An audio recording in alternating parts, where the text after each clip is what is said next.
Assalamualaikum warahmatullahi wabarakatuh. Halo sobat dakwah di rumah, balik lagi bareng saya Tulfa Hira di sini di acara obrolan Islam inspiratif bersama Temukan Islam Inspiratif.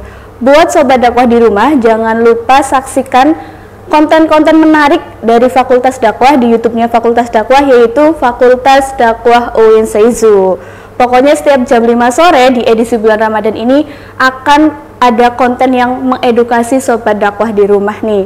Salah satunya acara hari ini kita sudah kedatangan tamu yang spesial. Beliau ini adalah salah satu akademisi di UIN Seizu. Beliau juga sekretaris Senat UIN Seizu. Kemudian beliau juga menjadi praktisi psikologi dan beliau setiap Senin ini melakukan asesmen di salah satu perusahaan rekanan fakultas, yaitu Rita Supermall. Wow, sangat luar biasa sekali.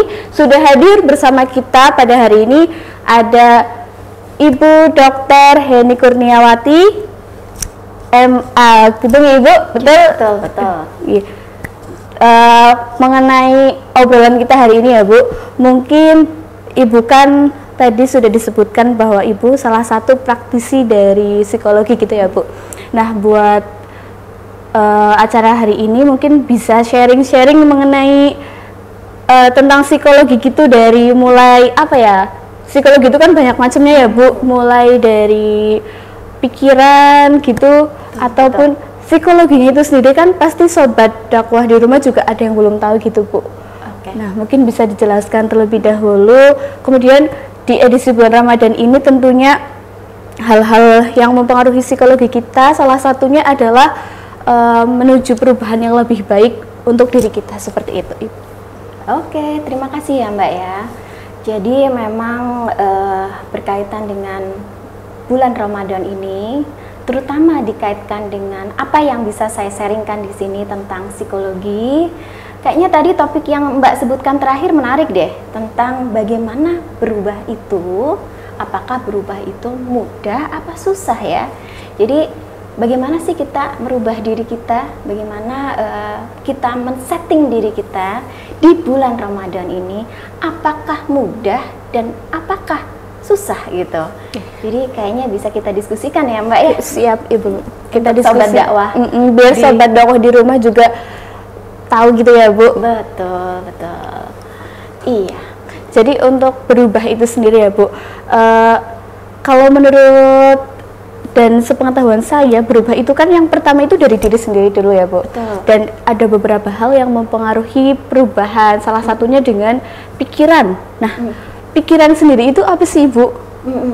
Betul, memang berubah itu memang awalnya dari kita, memang awalnya dari pribadi kita sendiri.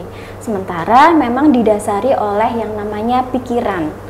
Nah, alurnya seperti ini Mbak, pikiran dulu, habis itu akan muncul tindakan atau perilaku, habis itu akan muncul yang namanya kesejahteraan, happiness, kebahagiaan, kenyamanan, ketentraman, ketenangan, itu semua adalah efek dari pikiran, kemudian nanti ngefeknya ke tindakan, ngefeknya pada perilaku, dan ngefek nanti kepada kesejahteraan atau happiness tadi ya. Nah, pikiran itu ternyata bisa dikendalikan. Pikiran itu ternyata isi pikirannya itu bisa kita rubah. Nah, gimana cara merubahnya? Saya mau ambil contoh seperti ini. Misalnya nih, ada dihadapkan pada kasus, ada dua orang. Orang yang pertama diberikan kasus, dia seorang, misalnya saya sebut namanya A ya. Si A ini dia diberi kasus kalau misalnya di depan dia ada ular kobra, misalnya. Udah takut duluan. Nah, di pikiran dia, kenapa nih dengan ular kobra itu? Dia akan takut atau dia akan lari atau dia akan diem aja? Pastinya kalau orang awam akan lari ya. Lari Bu, takut, aduh saya juga takut kalau ada ular kobra gitu. Kalau ada ular kobra, pastinya dia akan secara refleks, secara otomatis akan lari ya. Tapi pada saat di interview nih si A-nya ini, Kemudian pada saat ditanya-tanya, loh kenapa lari? Ya jelas lari lah, karena kalau saya nggak lari, bisa-bisa saya kepatok ular dan berbahaya buat saya, dan saya bisa mati gitu. Apa iya bisa mati? Kata siapa bisa mati? Ya kata orang-orang, kata orang atau informasi yang saya terima. Di isi pikiran dia bilang bahwa kalau ular kobra mendekat ke dia akan mati dan itu berbahaya gitu. Nah, karena dia punya isi pikiran bahwa ular itu mematikan, sementara orang itu belum pernah punya pengalaman dipatok ular, tapi dia punya pikiran ke sana. Nah, untuk yang contoh yang kedua, misalnya taruh si B misalnya. Si B ini kebetulan dia adalah seorang, mungkin dia anak dari seorang pawang ular yang udah jago, yang udah benar-benar sakti, yang udah familiar dengan ular. Kemudian saya tanya, misalnya dengan kasus yang sama tadi, kalau dihadapkan dengan ular, bagaimana ekspresinya, bagaimana sikapnya? Ternyata beda dengan si A. Dia menjawab, wah akan saya pegang ular kobra itu. Kemudian saya ajak main-main, akan saya usap-usap. Berbeda banget dengan responnya yang si A tadi. Karena apa tadi? Karena isi pikiran orang tersebut berbeda. Jadi kenapa orang bertindaknya berbeda? Karena isi pikiran dia berbeda. Seperti itu sih gambaran simpelnya ya, kalau kita pengen memahami apa itu pikiran ya Mbak ya. Berarti tergantung orangnya juga ya Bu? Iya benar, tergantung orangnya dan apa sih yang dia isi ada dari dalam pikiran itu gitu. Nah kemudian hal-hal yang mempengaruhi pikiran itu apa aja Bu? Kayak tadi kan kalau misalnya si A tadi lari karena takut, nah kemudian si B karena sudah terbiasa, ya saya berani gitu. Tapi untuk hal-hal yang mempengaruhi dari pikiran-pikiran itu apa saja Bu? Nah itu dia, benar Mbak. Jadi pikiran orang itu akan terisi sepanjang usia dia, terutama di usia-usia sebelum 10 tahun, atau dalam riset menyebutkan sampai usia 8 tahun isi pikiran itu terekam permanen gitu. Jadi isi pikiran itu terjadi di awal-awal usia hidup dia. Nah, isi pikiran itu dipengaruhi oleh apa? Dipengaruhi oleh pola asuh orang tua. Jadi selama ini orang tua itu sering bentak-bentak atau enggak nih? Selama ini orang tua itu sering memberikan apa kayak ancaman-ancaman, kalau misalnya nyuruh sholat itu sering ngasih ancaman enggak? Nah itu akan pengaruh, dia akan tergerak untuk sholat atas keinginan sendiri, atau sebenarnya dia tergerak karena atas perintah gitu ya, Bu? Orang tuanya itu ya. Jadi bisa karena pola asuh orang tua, bisa aja karena bacaan-bacaan dia, bisa aja karena pengalaman-pengalaman yang dia terima. Jadi pikiran itu dipengaruhi oleh internal dan eksternal. Dan pastinya kalau dia sudah lahir, justru yang paling gede pengaruhnya adalah dari lingkungan ya, yang akan membentuk pikiran dia. Seperti itu. Biasanya ada yang udah diasuh sama orang tua, dengan baik-baik, kemudian pas di lingkungan itu mendapatkan lingkungan yang kurang pas gitu, itu bakal langsung mempengaruhi banget ya Bu? Banget, bisa mempengaruhi banget. Jadi karena apalagi di usia-usia awal ya, di usia-usia awal dia sering mendapatkan ucapan, respon, reaksi-reaksi yang negatif, cenderung dia tertanam dalam pikiran dia juga negatif. Mungkin bisa terjadi dia menjadi pribadi yang tidak percaya diri, menjadi pribadi yang pemalu. Ada juga kebalikannya, ada pribadi-pribadi yang sangat optimis menjalani kehidupan meskipun masalah dia bertubi-tubi datang, tapi karena dia selama ini terbentuk dengan masukan dari lingkungan yang positif, akhirnya dia menjadi pribadi yang tidak pesimis ya, tidak inferior tadi. Dia lebih menjalani hidup dengan mantap gitu. Mengenai pikiran ya Bu, di remaja zaman sekarang, apalagi sobat dakwah di rumah pastinya nih Bu, biasanya itu banyak pikiran-pikiran negatif gitu Bu, atau biasa kita juga sering banget overthinking. Benar, gitu. overthinking ya. Nah, bagaimana untuk mengatasi hal-hal overthinking tersebut supaya biasanya kan kalau misalnya kita udah overthinking nih Bu, kayak pengen berubah, sebenarnya aku pengen berubah, tapi karena overthinking itu jadi apa aku bisa ya, apa misalnya mau berubah menjadi orang baik gitu, karena biasanya dianggap tidak baik, terus pikiran negatifnya itu udah apa aku bisa ya, bagaimana nanti orang-orang itu menjudge diri aku karena aku biasanya tidak melakukan hal ini, kemudian tiba-tiba berubah, pasti banyak omongan-omongan yang nggak enak gitu. Untuk mengatasi pikiran-pikiran negatif seperti itu bagaimana caranya Bu? Oke.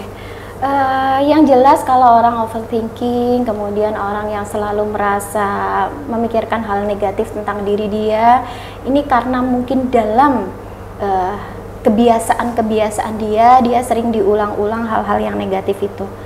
Justru untuk bisa mengantisipasi itu ada 2 cara nih Mbak. Yang pertama, kalau dia lagi udah ngerasa nih sadar diri kok lagi nggak nyaman ya, ada 2 cara. Yang pertama task orientasi, jadi dia lebih ke orientasinya pada solusinya pada bagaimana menghadapi masalah itu. Jadi orangnya nggak lari dari masalah, justru dia menghadapi masalah itu pelan-pelan sambil belajar. Dan yang kedua adalah dia berusaha untuk menggunakan mekanisme pertahanan diri. Dalam ilmu psikologi ada namanya defense mechanism gitu. Nah, untuk sobat dakwah di sini yang pengen efektif hidupnya, yang pengen pribadinya itu merasa bahwa saya butuh segera berubah nih dari kebiasaan-kebiasaan buruk saya, kayaknya yang paling matang, yang paling menunjukkan pribadi yang powerful itu adalah yang pertama. Jadi dia yang selalu menghadapi problem itu dengan tidak lari pada masalah, tapi justru dihadapinya dengan penuh niat dan komitmen yang positif. Kemudian menghindari menggunakan cara yang kedua, mekanisme pertahanan diri. Apa itu mekanisme pertahanan diri? Mekanisme pertahanan diri itu mereka-mereka yang sukanya alasan. Oh, jadi suka alasan. Banyak kan? Banyak. Misalnya dia terlambat kerja, terlambat kampus, terlambat ngerjain tugas. Orangnya ini banget, beralasan banget. Ini sebenarnya dia menggunakan mekanisme pertahanan diri yang cenderung kurang efektif. Atau mereka-mereka yang cenderung sukanya mengurung diri di kamar. Jadi mereka-mereka itu nggak nyaman kalau deket sama orang. Dia nyaman dengan dirinya sendiri, nggak mau bergaul, withdrawal, denial, ditugasi apa-apa dia denial, menolak gitu. Ini jangan-jangan dia menggunakan mekanisme pertahanan diri. Ya kalau misalnya itu sekali 2 kali nggak masalah ya, karena memang dia nggak nyaman.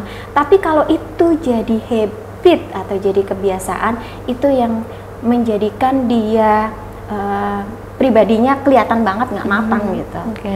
Itu Mbak. Berarti itu sebenarnya kan ada orang yang kadang mencari alasan itu untuk biar dirinya aman, iya, biar nggak mau disalahkan gitu kan ya. Ada yang playing victim, iya Bu, kayak gitu.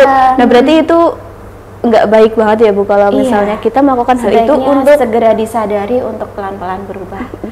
Jadi menyadari untuk bahwa itu tuh buruk gitu, bahwa itu tuh sikap, pikiran, dan tindakan dan kebiasaan yang buruk dan harus segera untuk pelan-pelan dirubah. Oke, berubah dengan jalan yang pertama tadi gitu ya Bu? Iya, jadi memilih pikiran yang berorientasi pada penyelesaian masalah gitu. Nah, dikaitkan dengan bulan Ramadan ini ya Bu. Bulan Ramadan ini kan waktunya kita untuk muhasabah diri gitu, memperbaiki diri, melakukan hal-hal yang positif. Nah, kemudian jika dikaitkan dengan bulan Ramadan, untuk tips dari berubah itu menurut dari Bu Heni itu bagaimana? Baik. Kalau di Ramadan ini kan Ramadan bulan suci, bulan penuh pengampunan, bulannya untuk kita giat beribadah ya. Ya hal yang paling simpel bisa kita lakukan adalah membuat jadwal.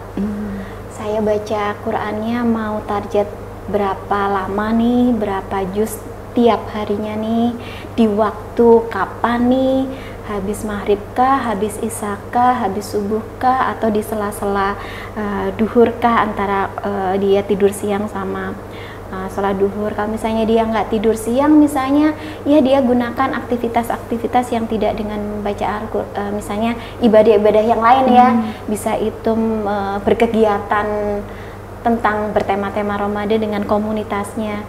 Jadi merapatlah dengan kelompok-kelompok yang mungkin kita merasa bahwa kita akan di-spot untuk melakukan ibadah. Jadi jangan deket sama mereka-mereka yang toksik gitu ya. Jangan deket sama mereka-mereka yang malas beribadah. Justru kita deket mana nih yang kira-kira dia semangat ibadah. Gabung dengan komunitas menumbuhkan rasa untuk dia semangat beribadah. Gitu sih yang paling simpel ya Mbak.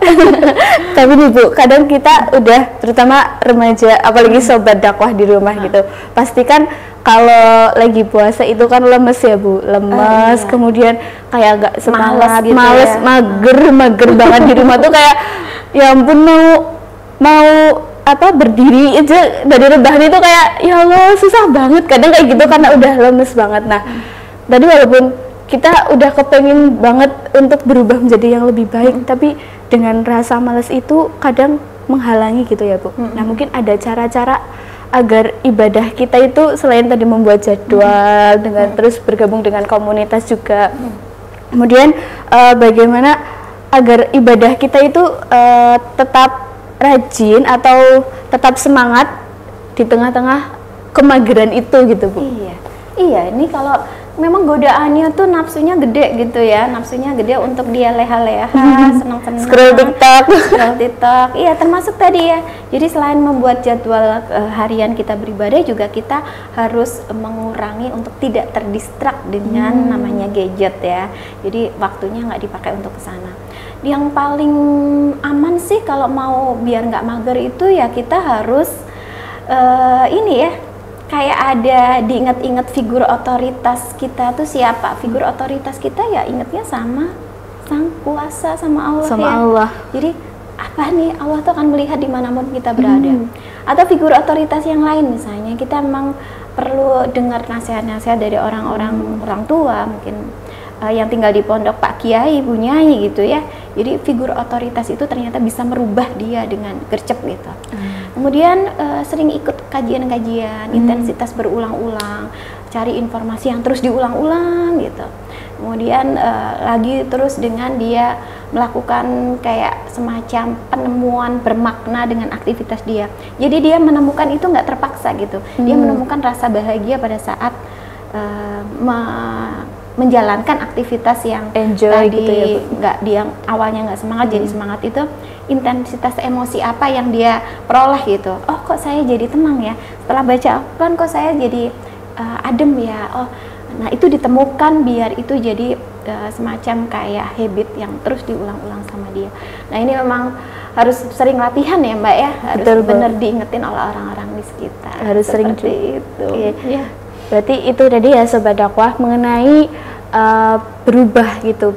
Berubah itu mudahkah? Ternyata sebenarnya mudah ya Bu. Kalau misalnya kita emang benar-benar niat dari hati, kita lakukan dengan sungguh-sungguh gitu. Tadi juga sudah diberi beberapa tips dan cara agar berubah menjadi lebih baik oleh Bu Heni. Nah, untuk menutup perjumpaan kita di hari ini nih Bu, mungkin ada closing statement dari Bu Heni untuk Sobat Dakwah di rumah. Baik, untuk menyambung tadi yang kita diskusikan ya Mbak. Jadi mari kita isi pikiran kita dengan sesuatunya baik, untuk punya tindakan yang baik, untuk sampai pada akhirnya nanti kita menemukan tujuan hidup kita yang baik. Yang jelas niat, komitmen itu akan menjadikan berubah itu mudah di bulan Ramadan. Oke, ya Mbak ya. Amin. Semoga juga bisa menginspirasi Sobat Dakwah di rumah. Setelah Ramadan ini kemudian masuk kuliah langsung menjadi pribadi yang positif semuanya. Amin. Oke. Terima kasih Ibu untuk obrolan dan diskusi kita hari ini, sangat menarik dan juga sangat bermanfaat sekali. Tentunya Sobat Dakwah bisa saksikan konten ini dan konten-konten lainnya selama edisi bulan Ramadan di jam 5 sore di YouTube-nya Fakultas Dakwah di Fakultas Dakwah UIN Sesu. Jangan lupa like, komen, dan subscribe. Mungkin sekian perjumpaan kita dengan Sobat Dakwah di hari ini ya Bu. Ya.